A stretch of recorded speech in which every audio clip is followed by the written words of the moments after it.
Hello my dear students, आज हम लोग सेमीकंडक्टर स्टार्ट करने जा रहे हैं। सेमीकंडक्टर बेसिकली एक बहुत ही छोटा चैप्टर है और ये कह सकते हैं कि स्कूलों में इसको मेनली इग्नोर कर दिया जाता है और बच्चे उतना अच्छे से इस चैप्टर को पढ़ भी नहीं पाते हैं। तो आइए इस चैप्टर को हम लोग एकदम डिटेल में पढ़ेंगे। आखिरकार इसके मेन कॉन्सेप्ट्स क्या होते हैं, किस तरीके से सेमीकंडक्टर्स की वर्किंग होती है, किस तरीके से क्या सेमीकंडक्टर होते क्या हैं, इसके बारे में जानेंगे। तो सबसे पहले मेन चीज़ होता है कि आखिरकार हमने कंडक्टर से सुना था, इंसुलेटर सुना था, ये सेमीकंडक्टर क्या होता है। तो बेसिकली सेमीकंडक्टर ये कह सकते हैं कि इंसुलेटर और कंडक्टर के बीच वाला जो रेंज होता है ना, वो बेसिकली हमारा सेमीकंडक्टर्स कहलाता है। ठीक है, तो सेमीकंडक्टर्स का आखिरकार यूज़ कहाँ होता है। जैसे अगर नॉर्मली हम लोग देखें तो हमारे फ़ोन देख लो, लैपटॉप्स देख लो, कंप्यूटर्स देख लो, बेसिकली जहाँ जहाँ पे हमारा इलेक्ट्रॉनिक्स गैजेट्स का इस्तेमाल हम लोग कर रहे हैं वहाँ पे सेमीकंडक्टर्स का इस्तेमाल किया जाता है। सेमीकंडक्टर्स का use microprocessors, microcontrollers, chip, pen drives वगैरह जितने भी सारी आप इलेक्ट्रॉनिक्स इंस्ट्रूमेंट्स देख रहे हैं तो वहाँ पे यूज़ किया जाता है। तो इस हिसाब से आप लोग अंदाज़ा लगा सकते हैं कि आखिरकार सेमीकंडक्टर क्या है हमारे लाइफ में। ठीक है, तो सेमीकंडक्टर बेसिकली ये कह सकते हैं एक मेजर रोल प्ले करता है हमारी डेली लाइफ में। हम डेली बेसिस पे फ़ोन यूज़ करते हैं, कंप्यूटर्स यूज़ करते हैं, लैपटॉप्स यूज़ करते हैं। तो अगर सेमीकंडक्टर होता ही नहीं तो ये सारी चीज़ें डेवलप ही नहीं हो पाती। तो इलेक्ट्रॉनिक्स इंडस्ट्रीज़ का जो सबसे मेजर कंपोनेंट है वो क्या है, सेमीकंडक्टर। ठीक है, तो सेमीकंडक्टर्स के बारे में आज हम लोग एकदम अच्छे से डिटेल में पढ़ेंगे कि आखिरकार सेमीकंडक्टर होते क्या है। और हमारा मेन फोकस क्लास 12th के ऊपर रहेगा क्योंकि ये मेनली फिजिक्स का क्लास 12th में ही ये चैप्टर आता है। ठीक है, तो हम लोग ज़्यादा टाइम को वेस्ट न करते हुए आखिरकार इस सेमीकंडक्टर को शुरू करते हैं। ठीक है, अच्छा, उससे पहले हम थोड़ा आप लोगों से बात नहीं बेसिकली एक टॉपिक पे है उसी पे थोड़ा डिस्कशन कर लेना चाहते हैं कि आखिरकार हम लोगों ने पढ़ा था, जैसे हम लोगों ने एनर्जी सेल्स के बारे में पढ़ा था। ठीक है, एनर्जी सेल्स के बारे में पढ़ा था। एनर्जी सेल्स क्या होते हैं? एनर्जी सेल्स जैसे कि अगर हमारा कोई एक एटम है, ठीक है, तो उसके जो ऑर्बिट्स होते थे जिसके अंदर इलेक्ट्रॉन्स रहते थे उसी को हम लोग क्या कहते थे, सेल्स कहते थे। अच्छा, लेकिन अगर हमको एक सॉलिड क्रिस्टल दे दिया गया, हमको क्या दे दिया गया कि एक सॉलिड क्रिस्टल दे दिया गया, तो उसमें क्या होगा, उसमें तो बहुत सारे एटम्स हैं, उसमें क्या है, बहुत सारे एटम्स हैं और सभी एटम अपने नेबरिंग एटम्स से भी सराउंडेड है। अरे हाँ या ना, इसमें किसी को कोई दिक्कत? ये सारी चीज़ें आप लोगों को बेसिकली पता होंगी कि सिंगल इलेक्ट्रॉन सिस्टम में क्या होता था। सिंगल इलेक्ट्रॉन सिस्टम में ये होता था कि हमारे पास ऑर्बिट्स होती थी और ऑर्बिट्स में हमारे इलेक्ट्रॉन रिवॉल्व करते थे। लेकिन अगर हम बात करें मल्टीपल इलेक्ट्रॉन सिस्टम यानी सॉलिड क्रिस्टल्स के बारे में, तो हाँ, तो अगर हम बात करें मल्टीपल इलेक्ट्रॉन सिस्टम्स की, तो अगर उसके ऊपर चर्चा करें तो मल्टीपल इलेक्ट्रॉन सिस्टम में क्या होता है। अगर क्रिस्टल आपको दे दिया जाए तो उसमें क्या होता है, एक एटम तो है नहीं, बहुत सारे एटम हैं और सारे एटम्स एक दूसरे के नेबरिंग एटम्स से कनेक्टेड होते हैं। तो ये जो इसी के कारण जो एनर्जी लेवल्स हैं, इसी के कारण मतलब एक दूसरे के साथ सराउंडिंग होने के कारण जो हमारे नेबरिंग एटम्स हैं वो क्या होते हैं, हमारे जो नेबरिंग एटम्स हैं उसमें क्या होता है, उसमें बेसिकली हम ये कह सकते हैं कि उसमें मॉडिफिकेशन होता है और वो किस में बदल जाते हैं, एनर्जी बैंड्स में। ठीक है, उसमें मॉडिफिकेशन के कारण वो किस में चेंज हो जाते हैं, एनर्जी बैंड्स में। तो अब एनर्जी बैंड्स के बारे में पढ़ते हैं कि आखिरकार, चलो भैया एनर्जी बैंड्स जान तो लिए कि आखिरकार हाँ एनर्जी बैंड नाम का एक कॉन्सेप्ट होता है। तो अब एनर्जी बैंड होता क्या है उसके बारे में जानते हैं। ठीक है, आइए, तो हमारा मेन चीज़ है अब एनर्जी बैंड्स क्या है। तो देखिए क्या लिखा है, energy bands are the ranges of energy level within a solid where electron are likely to be found. जैसे हम लोगों ने देखा था कि अगर कोई एक इलेक्ट्रॉन सिस्टम है, ठीक है, एटम है, तो उसके सेल्स में क्या रिवॉल्व करते हैं, इलेक्ट्रॉन्स उसके सेल्स में इलेक्ट्रॉन रिवॉल्व करते हैं। अरे हाँ या ना। अच्छा, तो अगर बात करें तो कि अगर हमारे पास इलेक्ट्रॉन सिस्टम है तो एटॉम सिस्टम है तो उसमें क्या रिवॉल्व करेंगे, इलेक्ट्रॉन्स रिवॉल्व करेंगे। सेम उसी तरीके से अगर हमारे पास क्रिस्टल होते हैं तो वहाँ पे ये जो सेल्स होते हैं वो क्या होते हैं, मॉडिफाई हो जाते हैं और मॉडिफाई होकर किसका फॉर्मेशन करते हैं, वो सेल्स का फॉर्मेशन एनर्जी बैंड्स का फॉर्मेशन करते हैं। ठीक है, अब एनर्जी बैंड्स के बारे में थोड़ा और डिस्कशन करते हैं। जैसे आप लोगों ने क्लास 11th के केमिकल बॉन्डिंग या केमिस्ट्री में पढ़ा होगा मॉलिक्यूलर ऑर्बिटल थियरी। ठीक है, तो मॉलिक्यूलर ऑर्बिटल थियरी में हमको क्या बताया जाता है कि बेसिकली जो हमारे इलेक्ट्रॉन्स हैं वो कहाँ पे लाई करते हैं, एक होता है बॉन्डिंग मॉलिक्यूलर ऑर्बिटल और दूसरा क्या होता है हमारे पास, एंटी बॉन्डिंग मॉलिक्यूलर ऑर्बिटल। ठीक है, एक क्या होता है हमारे पास बॉन्डिंग मॉलिक्यूलर ऑर्बिटल और दूसरा होता है एंटी बॉन्डिंग मॉलिकुलर ऑर्बिटल। और जो हमारे इलेक्ट्रॉन्स होते हैं वो बेसिकली कहाँ पे सिचुएटेड होते रहते हैं, वो हमारे बॉन्डिंग मॉलिकुलर ऑर्बिटल्स में सिचुएटेड रहते हैं। तो इसका मतलब क्या हुआ, इसका मतलब क्या हुआ, ठीक है। तो ये जो एक एक एटम्स जब ये बॉन्डिंग मॉलिकुलर ऑर्बिटल्स हमारे ओवरलैप होते हैं तो वही एक बैंड का फॉर्मेशन करते हैं। एंटी बॉन्डिंग मॉलिकुलर ऑर्बिटल जहाँ पे ओवरलैप होते हैं वो भी एक बैंड बनता है, ठीक है। तो हमारे जो ऑर्बिटल्स होते हैं जब वो ओवरलैप करते हैं, जब वो मॉडिफाई होते हैं, ठीक है, जब बहुत सारे क्रिस्टल आते हैं तो ये जो हमारे bonding molecular orbital, anti bonding molecular orbital हैं, ये सारे के सारे क्या होते हैं, एक दूसरे से ओवरलैप करते हैं और ओवरलैप होके ये एनर्जी बैंड्स का फॉर्मेशन करते हैं। अच्छा, अब समझ में आया कि आखिरकार एनर्जी बैंड्स होते क्या हैं, ठीक है। अब थोड़ा आगे चलते हैं। These bands are result from the overlap of atomic orbitals. अभी बताया मैंने एटॉमिक, ये क्या है, एटॉमिक ऑर्बिटल ही तो है। बॉन्डिंग मॉलिकुलर ऑर्बिटल क्या है, एटॉमिक ऑर्बिटल है। और जब एटॉमिक ऑर्बिटल एक दूसरे से ओवरलैप होते हैं, जब एटॉमिक ऑर्बिटल एक दूसरे से ओवरलैप होते हैं तब क्या क्या बनता है हमारा, तब जाके हमारा एनर्जी बैंड बनता है। When atoms come together to form a solid, ठीक है। जब हमारे पास सॉलिड क्रिस्टल होता है तो हमारे एनर्जी बैंड फॉर्मेशन होता है। कैसे, बॉन्डिंग मॉलिकुलर ऑर्बिटल यानी एटॉमिक ऑर्बिटल्स के ओवरलैपिंग से जो हमारे पास जो चीज़ आती है वो क्या होती है, वो हमारे पास होती है एनर्जी बैंड्स, ठीक है। अच्छा, अब थोड़ा आगे चलते हैं। अब बैंड्स हैं तो कितने टाइप्स के बैंड होते हैं, आइए थोड़ा वो भी देख लेते हैं कि आखिरकार हमारे पास कितने तरीके के बैंड्स होते हैं। तो बेसिकली हमारे पास दो तरीके के बैंड्स को हम लोग को स्टडी करना है। पहला क्या है, पहला है हमारे पास वैलेंस बैंड। पहला क्या है हमारे पास, वैलेंस बैंड, ठीक है, वैलेंस बैंड्स। अब वैलेंस बैंड क्या होते हैं बेसिकली, आइए थोड़ा उसके बारे में जान लेते हैं कि अब हमारे पास आया टाइप्स ऑफ एनर्जी बैंड। अब एनर्जी बैंड हमारे पास दो तरीके के होते हैं, एक होता है वैलेंस बैंड और उसी दूसरा क्या होता है हमारे पास, कंडक्शन बैंड। अब वैलेंस बैंड क्या होता है वो उसके बारे में थोड़ा जानते हैं। अब देखिए, हम लोगों ने पढ़ा था वैलेंस शेल के बारे में, एटम्स के बारे में जब हम स्टडी करते थे तो हमने क्या पढ़ा था, हमने पढ़ा था वैलेंस शेल के बारे में। वैलेंस शेल क्या होता था कि ऐसा सेल जिसमें हमारे एटम के आखिरी इलेक्ट्रॉन्स पाए जाते थे। अरे हाँ, यानी सिंपल सी भाषा में जिस शेल में एटम्स के आखिरी इलेक्ट्रॉन पाए जाते थे वो क्या होते हैं हमारे वैलेंस शेल, ठीक है। अब वैलेंस शेल तो उसी तरीके से वैलेंस बैंड क्या हो जाएगा कि ऐसे एनर्जी बैंड्स जिसमें क्या होंगे हमारे आउटर मोस्ट इलेक्ट्रॉन प्रेजेंट होंगे, वैसे बैंड्स को हम लोग क्या कहेंगे, वैलेंस बैंड। हाँ या ना, इसमें किसी को कोई दिक्कत, तो बेसिकली हम लोग कह सकते हैं इलेक्ट्रॉन्स इन द आउटर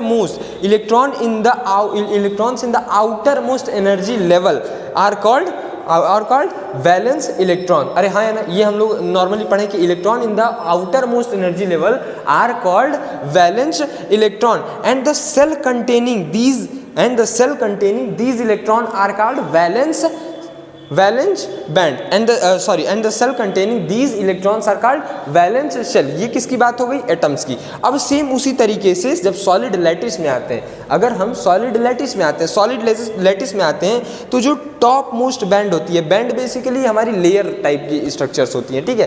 तो जो टॉप मोस्ट बैंड जिसमें हमारे आउटर मोस्ट इलेक्ट्रॉन प्रेजेंट होते हैं, टॉप मोस्ट बैंड जिसमें हमारे आउटर मोस्ट इलेक्ट्रॉन्स प्रेजेंट रहते हैं, उनको हम लोग क्या कहते हैं, वैलेंस बैंड, ठीक है। तो आइए थोड़ा इसके बारे में लिख लेते हैं कि आखिरकार वैलेंस बैंड होता क्या है, ठीक है। तो हमने अभी क्या बताया कि electrons in the outermost cell is known as valence electron. क्या हमने बताया कि electron in the outermost energy level electron in the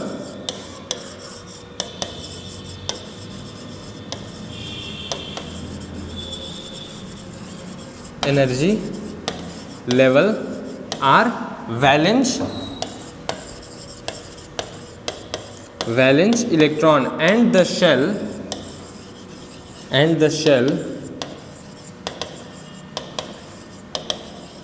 containing these electrons are called valence shell। ठीक है। अब देखो हमने क्या लिखा, electron in the outermost energy level are valence electron and the shell containing these electron are called valence shell. ये किसकी बात हो गई, ये हमारी बात हो गई एटम्स की। लेकिन अगर हम बात करें सॉलिड लैटिस की, अब हम बात करें सॉलिड लैटिस की, तो in solid lattice the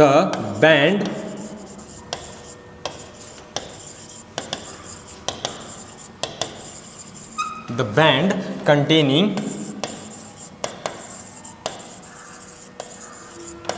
outermost electron are called valence band। ठीक है, अरे हाँ या ना, इसमें किसी को कोई दिक्कत? द टॉप मोस्ट बैंड जिसके अंदर क्या होते हैं हमारे पास, द टॉप मोस्ट बैंड जिसके पास हमारे पास इलेक्ट्रॉन होते हैं, उसी बैंड को हम लोग क्या कहते हैं, उसी बैंड को हम लोग क्या कहते हैं, वैलेंस बैंड। तो आई होप कि वैलेंस बैंड समझ में आ गया होगा।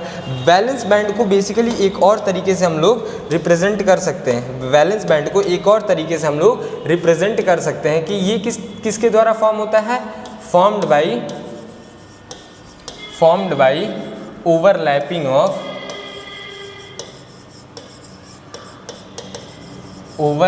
of bonding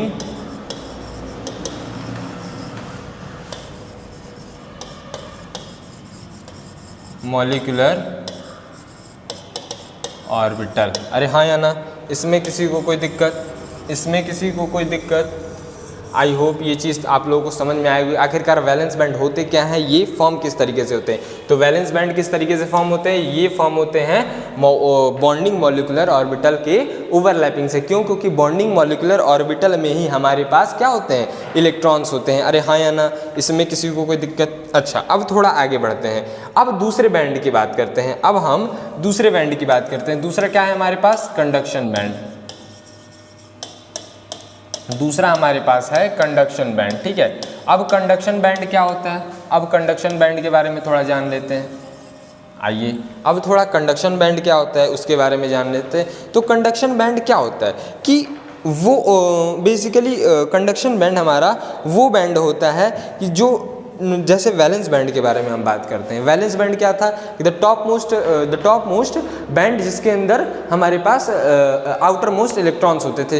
तो वैलेंस बैंड के ठीक ऊपर वाला जो बैंड होता है, वैलेंस बैंड के ठीक ऊपर का वाला जो बैंड होता है जिसमें इलेक्ट्रॉन्स नहीं होते हैं, जिसके अंदर इलेक्ट्रॉन्स नहीं होते हैं, वो बैंड कौन सा होता है हमारे पास, वो बैंड होता है हमारे पास कंडक्शन बैंड। अरे हाँ या ना, the lowest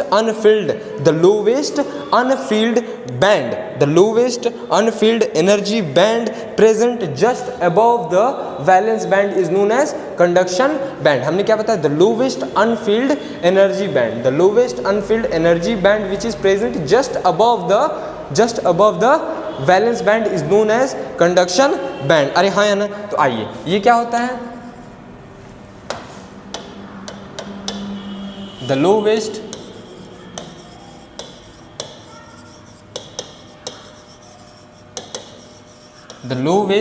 unfilled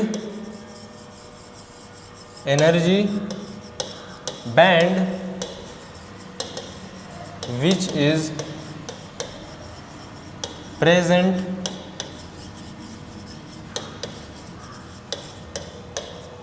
just above the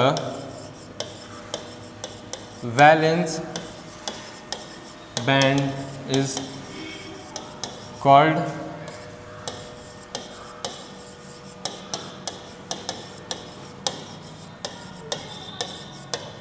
अच्छा। अब आगे बात करते हैं कि आखिरकार फिर कंडक्शन बैंड किस तरीके से फॉर्म होते हैं। जैसे हमने बताया कि हमारे पास दो तरीके के एटॉमिक ऑर्बिटल होते हैं, एक होता है हमारे पास बॉन्डिंग मॉलिक्यूलर ऑर्बिटल और दूसरा क्या होता है, एंटी बॉन्डिंग मॉलिक्यूलर ऑर्बिटल। तो जो एंटी बॉन्डिंग मॉलिक्यूलर ऑर्बिटल होते हैं, तो जब ये ओवरलैप करते हैं, जब anti bonding molecular orbital overlap करते हैं, तब जाके क्या फॉर्म होता है, हमारे पास, तब जाके हमारे पास फॉर्म होता है कंडक्शन बैंड, तब जाके हमारे पास क्या फॉर्म होता है, कंडक्शन बैंड। ठीक है, अच्छा, तो ये किस तरीके से फॉर्म होते हैं,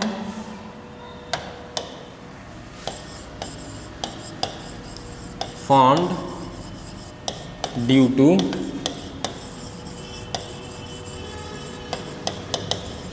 overlapping of एंटी बॉन्डिंग। क्या हमने बोला? एंटी बॉन्डिंग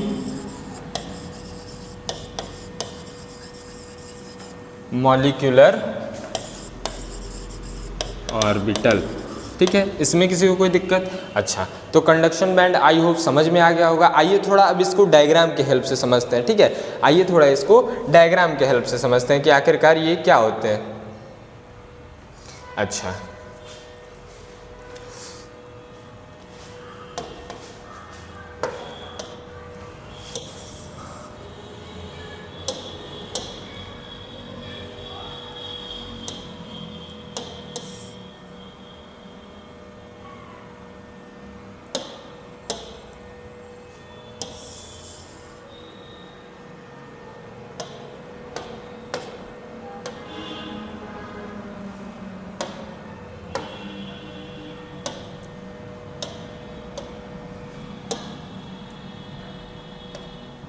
चलिए अब मान लेते हैं कि हमारे पास कोई भी एक एटम है। मान लेते हैं कि हमारे पास लिथियम है। ठीक है, हमारे पास क्या है?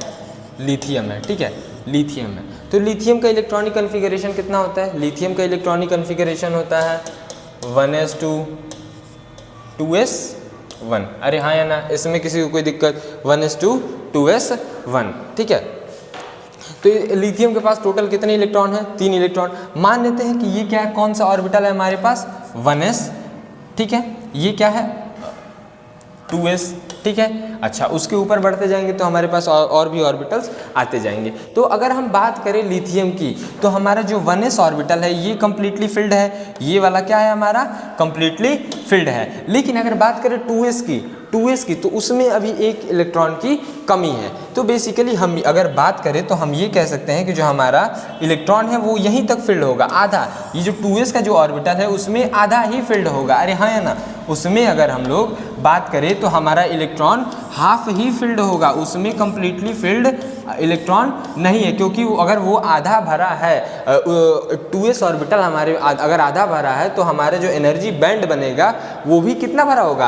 आधा भरा होगा। और जिस लेवल तक हमारे जो इलेक्ट्रॉन्स होते हैं वो फिलअप होते हैं एनर्जी बैंड में, उस लेवल को हम लोग क्या कहते हैं? Fermi energy level. ठीक है, फर्मी एनर्जी लेवल। अब हमने क्या बताया कि फर्मी एनर्जी लेवल क्या होता है? The topmost energy level of electrons in a band. The topmost energy of a electron in the band is known as Fermi energy level. ठीक है, जहाँ तक इलेक्ट्रॉन भरे हुए रहते हैं, जहाँ तक किसी भी बैंड में इलेक्ट्रॉन भरे हुए रहते हैं, उस लेवल को हम लोग क्या कहते हैं? Fermi energy level. अब एक बात यहाँ तक हम बताएं, अभी वैलेंस बैंड के बारे में हम लोग पढ़े। वैलेंस बैंड क्या होता है? Electron in the outermost energy level. तो एक बात बताइए, यहाँ पे हमारा इलेक्ट्रॉन सबसे ज़्यादा कहाँ, किस ऑर्बिटल में ये, किस बैंड में ये फिल्ड है? मतलब किस ऑर्बिटल में ये भरा हुआ है? तो बेसिकली हम लोग ये कहेंगे हमारा जो इलेक्ट्रॉन है वो 2s तक भरा हुआ है। ठीक है, तो 2s हमारे आउटर मोस्ट जो इलेक्ट्रॉन है अगर वो 2s में है तो उस हिसाब से हमारा ये 2s क्या हो जाना चाहिए? उस हिसाब से ये हमारा जो 2s है वो क्या हो जाना चाहिए? वैलेंस बैंड हो जाना चाहिए। अरे हाँ या ना, कॉन्सेप्ट के हिसाब से ये क्या हो जाना चाहिए? हमारा वैलेंस बैंड। लेकिन अगर हम लोग बात करें कंडक्शन बैंड के बारे में, कंडक्शन बैंड कौन सा हो जाएगा? वैलेंस बैंड के ठीक जो ऊपर वाला बैंड होता है वो हमारा कौन सा हो जाता है? कंडक्शन बैंड होता है। तो ये जो होता है जिसके अंदर इलेक्ट्रॉन्स अभी नहीं है, इलेक्ट्रॉन्स की ये राह देख रहा है, तो ये वाले बैंड हमारे पास कौन से हो जाएंगे? इसके पास इलेक्ट्रॉन नहीं है और ये वैलेंस बैंड के ठीक ऊपर वाला इलेक्ट्रॉन है, तो वो हमारे पास कौन सा बैंड हो जाएगा? ये हमारे पास हो जाएगा कंडक्शन बैंड। अरे हाँ या ना, इसमें किसी को कोई दिक्कत? इसमें किसी को कोई परेशानी? ये हो गया हमारे पास कंडक्शन बैंड। इसमें किसी को कोई दिक्कत नहीं? आई होप होना भी नहीं चाहिए, अभी बेसिक चीज़ें चल रही हैं। ठीक है, यहाँ तक अगर किसी को कोई प्रॉब्लम होगा तो ज़रूर बताइएगा। ठीक है, अब हम लोग थोड़ा आगे बढ़ेंगे। ठीक है, अब हम लोग आगे बढ़ते हैं। ठीक है, हाँ, तो अब हम थोड़ा आगे चलते हैं इसी डिस्कशन में। तो हम अब आगे बात करेंगे एनर्जी गैप के बारे में। ठीक है, तो ये जो वैलेंस बैंड और कंडक्शन बैंड के बीच में जो एनर्जी डिफरेंस होता है, वैलेंस बैंड और कंडक्शन बैंड के बीच में जो एनर्जी डिफरेंस होता है उसको हम लोग क्या कहते हैं? Energy gap. हाँ या ना, द एनर्जी डिफरेंस बिटवीन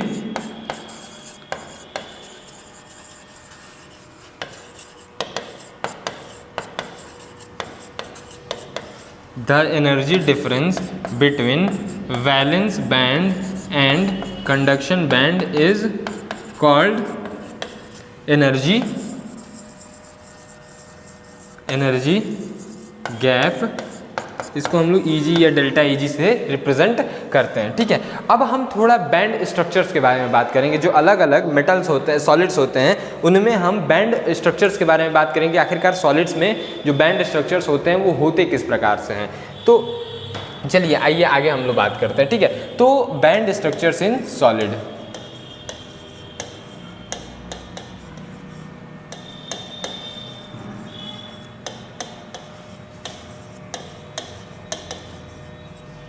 ठीक है।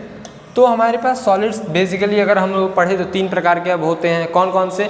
एक होता है कंडक्टर, दूसरा होता है इंसुलेटर और तीसरा कौन सा होता है हमारे पास? सेमी कंडक्टर, ठीक है। तो तीसरा कौन सा होता है? Semi conductor. तो आइए हम लोग पहला कंडक्टर से शुरुआत करते हैं, ठीक है। पहला है हमारे पास कंडक्टर। तो कंडक्टर क्या होता है? कंडक्टर क्या होता है? जिसमें हमारे इलेक्ट्रिसिटी ही और हीट कंडक्ट होते हैं, हाँ, ठीक है। अब इसमें एनर्जी बैंड्स का स्ट्रक्चर किस तरीके से होता है, आइए थोड़ा वो देखते हैं, ठीक है। तो जो कंडक्टर्स होते हैं, जो हमारे पास कंडक्टर्स होते हैं, वो बेसिकली हम लोग ये कह सकते हैं कंडक्टर्स वो होते हैं जिनके इलेक्ट्रॉन्स, जो इलेक्ट्रॉन्स होते हैं वो हमारे अगर कंडक्शन बैंड में प्रेजेंट है पहले से, जो अगर हमारे इलेक्ट्रॉन पहले से कंडक्शन बैंड में प्रेजेंट हैं, उनको हम लोग क्या कहते हैं? उनको हम लोग क्या कहते हैं? कंडक्टर्स कहते हैं, ठीक है।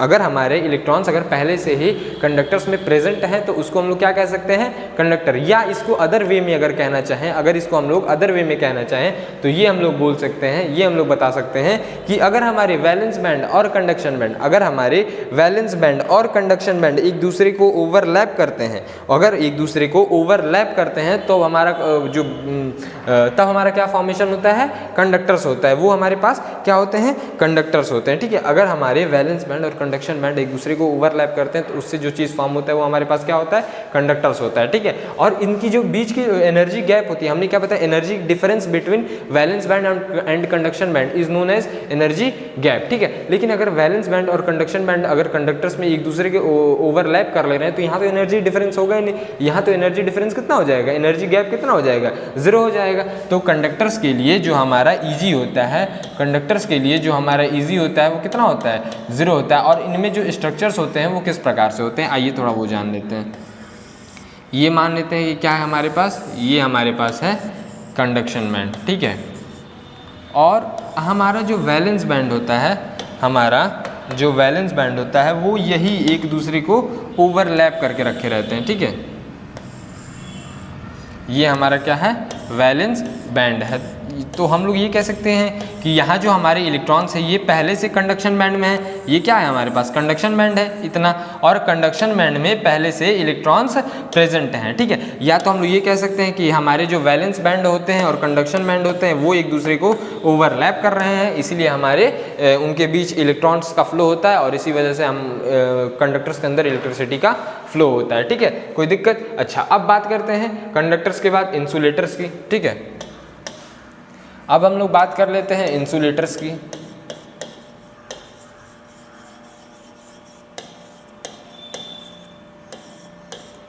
आइए अब इंसुलेटर में हम लोग क्या बात करेंगे? इंसुलेटर में हम लोग क्या बात करेंगे? इंसुलेटर क्या होते हैं? जो इलेक्ट्रिसिटी को कंडक्ट ना करे।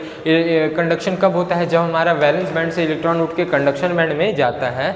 जब हमारा इलेक्ट्रॉन वैलेंस बैंड से उठ के कहाँ जाता है? कंडक्शन बैंड में जाता है, तब हमारा इलेक्ट्रिसिटी कंडक्ट होता है। और अगर वैलेंस बैंड से इलेक्ट्रॉन उठ के कंडक्शन बैंड में नहीं अगर जाएगा, अगर वैलेंस बैंड से अगर हमारा कंडक्शन बैंड में इलेक्ट्रॉन नहीं जाएगा, तब हमारा इलेक्ट्रिसिटी का फ्लो नहीं होगा। तो कंडक्टर्स क्या होते हैं? कंडक्टर्स क्या होते हैं? इनके बीच जो एनर्जी डिफरेंस होता है, इनके कंडक्शन बैंड और वैलेंस बैंड में इतना ज़्यादा एनर्जी गैप होता है, इतना ज़्यादा एनर्जी गैप होता है कि इलेक्ट्रॉन्स वैलेंस बैंड से कंडक्शन बैंड में जा ही नहीं पाते हैं। इलेक्ट्रॉन वैलेंस बैंड से कंडक्शन बैंड में जा ही नहीं पाते हैं। इसके बीच जो एनर्जी गैप होता है वो बहुत ज़्यादा होता है। इनमें जो एनर्जी गैप होता है वो basically energy gap is greater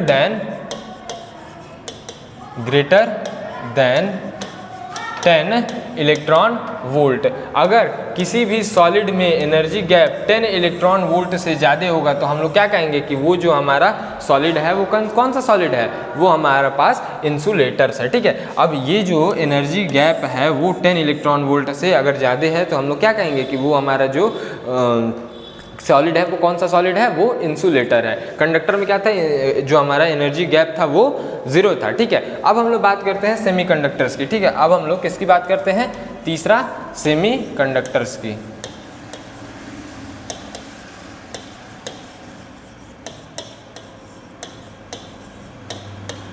semiconductor, ठीक है। अब सेमीकंडक्टर्स क्या होते हैं, ये कंडक्टर्स और इंसुलेटर के बीच वाले पार्ट होते हैं। ये कंडक्टर्स और इंसुलेटर के बीच वाले पार्ट्स होते हैं। ठीक है, बीच वाले सॉलिड्स होते हैं। तो इनमें क्या होता है, इनमें क्या होता है कि जो हमारा कंडक्शन बैंड है और वैलेंस बैंड है, इनमें गैपिंग तो होती है, इनमें डिफरेंस तो होता है, लेकिन डिफरेंस थोड़ा कम होता है। अगर हमारा इसमें क्या होता है, एनर्जी गैप, सेमीकंडक्टर्स की कंडीशन क्या होती है कि जो हमारा एनर्जी गैप है ये 2 इलेक्ट्रॉन वोल्ट से कम होना चाहिए। ये